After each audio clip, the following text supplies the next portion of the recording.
adventures, music, and cravings. Adventure. Adventure? Adventure. Adventure. Yun! Welcome sa part 2 ng ating biking dito sa San Antonio, Zambales. Ngayon ay dadalhin ko naman kayo sa next destination natin, gaya ng sabi ko sa inyo kanina, sa Pundakit Beach. Dito yan sa San Nicolas, then left turn. Sa part 1, nakita rin nyo yung daan papunta ng San Nicolas mula sa bayan. At iyon ang bahay ng aming kaibigan. Shout out kay Kuya Sunny Braga. During this time ay hindi pa tapos ang bridge na ginagawa, yung bago sa kaliwa. So dito pa rin tayo sa old bridge na daan. Okay. So ito ang last time na nadaanan ko ang tulay na ito. Kaya naman napaka-memorable lang video na to. Paliguan namin yan nung bata sa ilalim ng tulay. Hanggang ngayon, pwedeng pumunta riyan. Magandang pasyalan dyan, kagaya nitong nasa kanan natin, ang Riverside. Pwedeng magpa-reserve dyan ng kahit anong special events ninyo. Kaya shout out sa Riverside.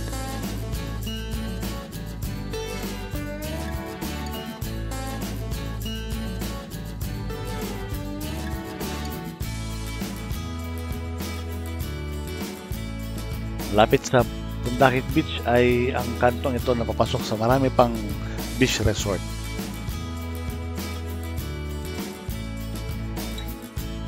Ngayon naman ay malapit na tayo sa mismong baryo ng Pundakit.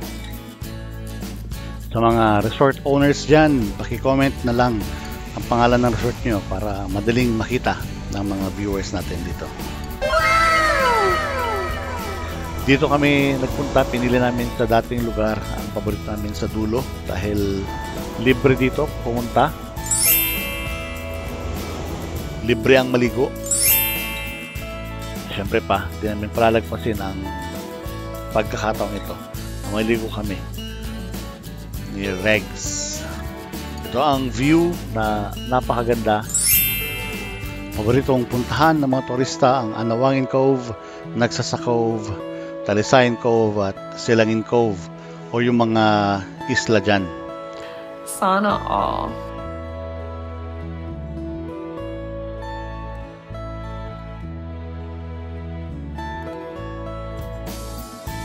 Yung maliit na parang isla doon na ang tawag namin ay Pulo, ay nilalangoy namin yan mula doon sa gilid ng bundok. Wait a minute! Yan, binabagtas namin yung mga batong bundok na yan. Are you? Sa bandang kaliwa pa niyan ang falls na napakaganda at napakalamig. What? Diyan sa Capones Island matatagpuan ang famous century-old Capones Lighthouse. Ayon sa Wikipedia, wow, Wikipedia, ay unang inilawan noong August 1, 1890. So probably one of the oldest structure in Zambales or maybe in the Philippines. Wow! Trivia. Maligo na nga lang tayo. Uy, ano yung titilayong na yun? Ay, bulsa pala. Akala ko bulsa. Bulsa pala. Medyo mainit pa ang tubig niyan pag ganyang umaga. At hindi pa masyadong mataas ang tubig. Sarap pagtampisaw. Lalo pag mga araw ng Lunes, Martes, Miyerkules dahil halos walang turista. So mga locals lang nandiyan dyan, kagaya namin. Meron din namang mangilang-ilang mga turista pero hindi gaya pag weekends.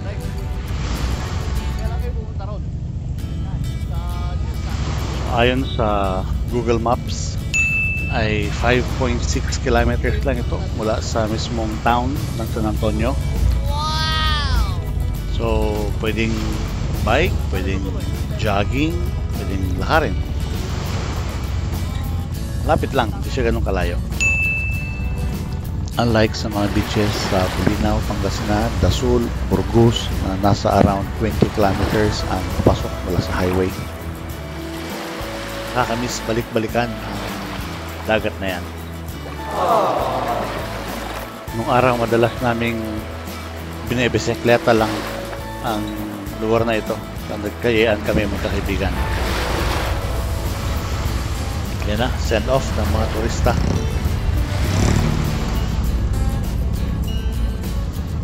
Yung isla sa kanan, ang tawag dyan ay Camara Island. Magkarugtong lang yan sa maliit na banda na sa likod. Pag low tide, pwede mong laharin ang sandbar na kukonekta sa dalawang yan. White sand dyan at napakasarap din maligo dyan. Around 10 to 15 minutes boat ride mula dyan sa Dalampasigan. Narito ang iba nating pictures nung huli tayo nagpunta riyan.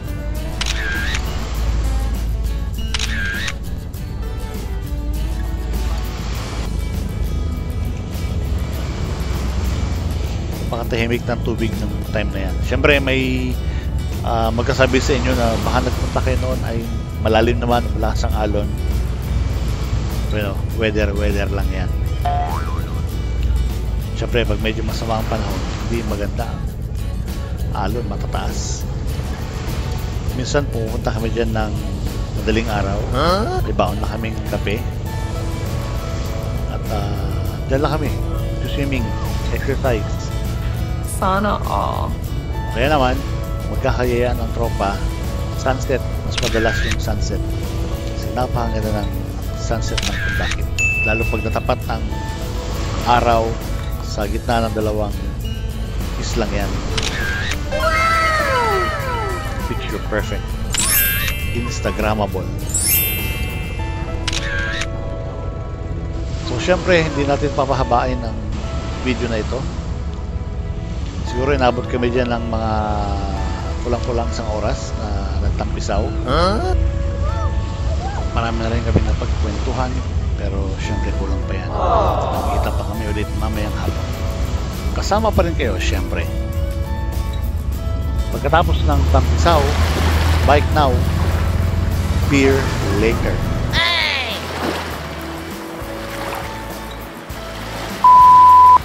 A few moments later. Yeah, sama kayo sa susunod namin pupuntahan. Dito nga yan sa Tong Pit Food and Drink sa Barangay Burgos. Pasyal kayo, napakalinis, ang ganda ng ambience, nakaka-refresco. Easy! Minsan meron din silang acoustic o live bands sa weekend. Pwede nyong puntahan.